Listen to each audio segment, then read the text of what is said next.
بسم اللہ الرحمن الرحیم۔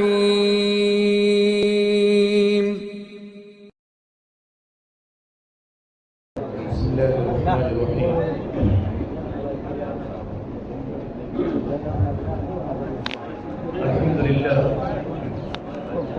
الحمد للہ الذی رفع السماء بقدرته ودحى الارض بمشیته واستوى على العرش بقوته ليس له بديل ولا عديل ولا شارك ولا مشارك ونشهد أن لا إله إلا الله وحده لا شريك له ونشهد أن سيدنا وسندنا ومولانا محمدا عبده ورسوله الذي أرسل بالحق بشيرا ونذيرا وداعيا إلى الله بإذنه وسراجا منيرا.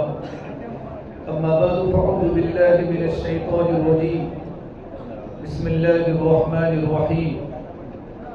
ومن آياته أن خلق لكم من أنفسكم أزواجا لتسكنوا إليها وجعل بينكم مودة ورحمة إن في ذلك لآيات لقوم يتفكرون. وقال النبي صلى الله تبارك وتعالى عليه وسلم إن أعظم النكاح بركة وأيسره مؤونة. وقال النبي صلى الله تبارك وتعالى عليه وسلم يا معشر الشباب من استطاع منكم الباءة فليتزوج فإنه أغض للبصر وأحسن للفرج ومن لم يستطع فعليه بالصوم فإنه له وجاء. رواه البخاری. او كما قال النبي صلى الله تبارك وتعالى عليه وسلم. بھائی بھائیوں سے گزارش ہے کہ یہ سب آتے رہیں گے جاتے رہیں گے کیونکہ ہمارا سموہ ہے. باقی جو مجمع بیٹھا ہوا ہے وہ توجہ سے تھوڑی دیر بات کو سن رہے ہیں. محترم بھائیو بزرگوں، آج بہت بڑی خوشی کا دن ہے. الحمدللہ پہلی مرتبہ ہمارے ویلوچن نگر کی بستی میں اجتماعی نکاح کا پروگرام ہو رہا ہے. پروردگار عالم اجتماعی نکاح کے پروگرام کو اپنی بارگاہ میں بے حد قبول فرمائے. اور شادی کے معنی ہوتی ہے خوشی. یہ شادی کا جو لفظ ہے وہ فارسی ہے. اس کے معنی ہوتا ہے کہ خوشی. جب کسی بچے کو کوئی بچہ اچھے نمبرات پر کامیاب ہوتا ہے، اول پوزیشن پر کامیاب ہوتا ہے، تو ہم بولتے ہیں شاباش. یہ شاباش اصل میں ہے شادباش. شاد کے معنی ہوتا ہے خوش، فارسی لفظ ہے. باش کے معنی ہوتا ہے وہ خوش ہو جائے. تو شادی کا معنی جو ہوتا ہے وہ خوشی کا معنی ہوتا ہے. اور وہ زندگی میں ایک ہی مرتبہ یہ موقع آتا ہے. کبھی کسی کو دوسری مرتبہ تیسری مرتبہ موقع آ جاتا ہے، لیکن اکثروں کو زندگی میں پہلی مرتبہ موقع آتا ہے. الحمدللہ ویلوچن نگر کی بستی میں نکاح کرنے کے پہلے بھی بہت بڑی خوشخبری کی بات ہے کہ دلہوں کو جوڑا گیا، دلہنوں کو جوڑا گیا. اور ہمارے یہاں کے متفکر علماء نے ان کے سامنے بہترین انداز میں زندگی گزارنے کے تمام قوانین سکھائے کہ نکاح کرنے کا مقصد کیا ہے، دلہے کے دلہن پر کیا حقوق ہیں اور دلہن کے دلہے پر کیا حقوق ہے، اور نکاح کرنے کے بعد بھی ماں باپ کی کیا ذمہ داریاں ہیں. یہ ساری باتیں آپ کے سامنے تفصیل کے ساتھ آ گئی. بڑی خوشی کی بات ہے کہ علاقۂ پالنپور میں تو یہ ساری چیزیں ہوتی رہتی ہیں کہ جب بھی وہاں نکاح کا پروگرام ہوتا ہے تو نکاح کے پہلے دلہنوں کو ان کے ماں باپ کو جوڑتے ہیں، دلہا کو ان کے ماں باپ کو جوڑتے ہیں، اور ان کے سامنے شادی کے لائن کا پورا دین، نکاح کے لائن کا پورا دین ان کو سمجھایا جاتا ہے. پروردگار عالم ہمارے ہونے والے نکاح کو بھی انتہا اپنی بارگاہ میں قبول فرمائے. میرے بھائیو، نکاح کرنا یہ اللہ تبارک و تعالیٰ کی عبادت ہے. جس طریقے پر نماز کا پڑھنا عبادت ہے، رمضان کے روزے عبادت ہیں، اسی طریقے پر نکاح کرنا بھی اللہ تبارک و تعالیٰ کی عبادت ہے. نکاح کرنا تو ایسی اللہ تعالیٰ کی اہم ترین عبادت ہے کہ ہر عبادت موت کے بعد ختم ہو جائے گی. مرنے کے بعد، جنت میں جانے کے بعد نماز نہیں، جنت میں جانے کے بعد رمضان کے روزے نہیں، جنت میں جانے کے بعد زکوٰۃ نہیں. لیکن نکاح ایک ایسی اہم ترین عبادت ہے کہ جنت میں جانے کے بعد پروردگار عالم تمام جنتیوں کو جنت کے حوروں سے نکاح کراتا رہے گا. روزانہ یہ نکاح کا عمل جنت میں شروع رہے گا، اور دنیا کی جو ہماری عورت جس کو ہم نکاح پڑھ کے اپنے گھر میں لائے ہیں، یہ تمام حوروں کی جنت میں سردار بنے گی۔ پروردگار عالم دنیا کی مومنہ عورت ان کو ایسے صفات اور خوبیاں دیں گے کہ تمام جنت کے حوروں کی وہ سردار بنے گی، اور تمام جنت کے حوروں سے زیادہ اس کا حسن دوبالا ہو جائے گا۔ تو نکاح صرف خواہش پوری کرنے کا نام نہیں ہے، بلکہ نکاح کرنا اللہ تبارک و تعالیٰ کی اہم ترین عبادت ہے۔ اور اللہ کے نبی صلی اللہ تبارک و تعالیٰ علیہ وسلم نے فرمایا کہ نکاح کرنا تمام نبیوں کی سنت ہے۔ ہر نبی نے نکاح کیا، وَلَقَدْ أَرْسَلْنَا رُسُلًا مِّن قَبْلِكَ وَجَعَلْنَا لَهُمْ أَزْوَاجًا وَذُرِّيَّةً، ہم نے ہر نبی کو نکاح والا بنایا اور ہر نبی کو ہم نے اولاد بھی عطا فرمائی۔ کہ نکاح کرنا تمام نبیوں کی سنت ہے، ترمذی شریف کی روایت ہے۔ اللہ کے نبی صلی اللہ تبارک و تعالیٰ علیہ وسلم نے خود بھی نکاح فرمائے، اور آپ نے اپنی بیٹیوں کی بھی نکاح فرمائے۔ تمام نبیوں کے نکاح ہوئے ہیں، صرف 2 نبیوں کے علاوہ ہر نبی کے نکاح ہوئے ہیں۔ اللہ تبارک و تعالیٰ کے پیغمبر یحییٰ علیہ السلام، ان کا نکاح نہیں ہوا، بالکل جوانی کے عالم میں تھے، 22 سال کی عمر میں مسجد میں نماز پڑھ رہے تھے، اور ان کی قوم نے آ کر مسجد کے اندر ان کو شہید کر دیا، تو نکاح کرنے کی نوبت نہیں آئی۔ پروردگار عالم نے قرآن کریم ان کا تذکرہ کیا ہے، سیداً وحصوراً ونبیًّا من الصالحین، بڑے نیک نبی تھے۔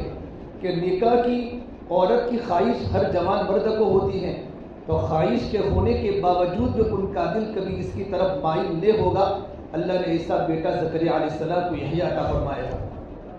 عیسیٰ علیہ السلام اللہ تبارک و تعالیٰ کے پیغمبر ہیں، ان کا بھی نکاح نہیں ہوا۔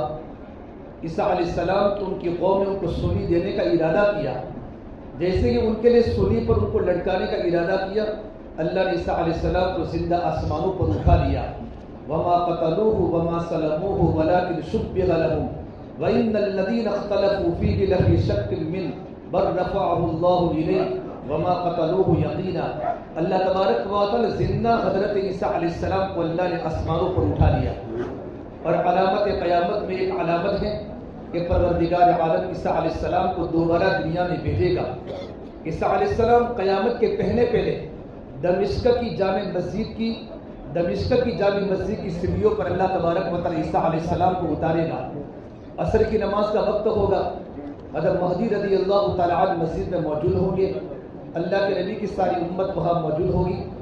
اللہ تعالیٰ عیسیٰ علیہ السلام کو آسمان سے مشرقی مینارے پر زمین پر اتارے گا۔ مہدی رضی اللہ تعالیٰ عنہ نماز پڑھائیں گے، اور عیسیٰ علیہ السلام ان کے پیچھے نماز پڑھیں گے، اور نماز کے مکمل ہونے کے بعد فلسطین میں ایک جگہ ہے مقام لود، اس جگہ پر عیسیٰ علیہ السلام دجال کو قتل کریں گے۔ یہ علامات قیامت میں علامت عیسیٰ علیہ السلام کا دوبارہ دنیا میں آنا۔ دجال کو قتل کرنے کے بعد عیسیٰ علیہ السلام کا نکاح بھی ہوگا، اور عیسیٰ علیہ السلام کی اولاد بھی ہوگی۔